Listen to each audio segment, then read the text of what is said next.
Azospermiya urug' foizlari 0 bo'lgan holatda 3 xil darajasi bor: yengil, o'rta va og'ir darajalari.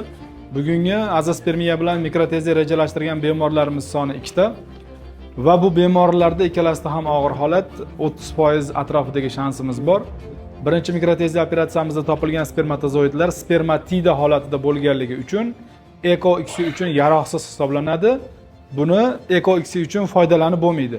Ikkinchi bemorimizda tuxumlari yuqorida bo'lgan azospermiya bo'lishiga sabab va onasi, otasi e'tiborsiz bo'lgan, hattoki mutaxassislar ko'rganda ham o'zi tushib qoladi degan xulosani bergan.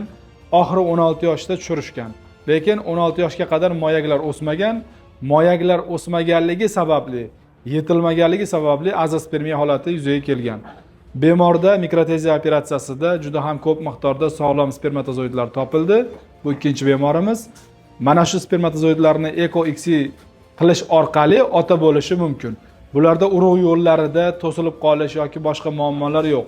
Azospermiyaning sababi zavodga bog'liq bo'lgan holat bo'lganligi uchun urug' yo'llarini tiklash operatsiyasi tabiiy homiladorlik haqida gap bo'lishi ham mumkin emas. Agar urug' yo'llari to'silish sababli azospermiya bo'lsa, urug' yo'llarini tiklash operatsiyasidan keyin tabiiy homiladorlikka ham erishsa bo'ladi.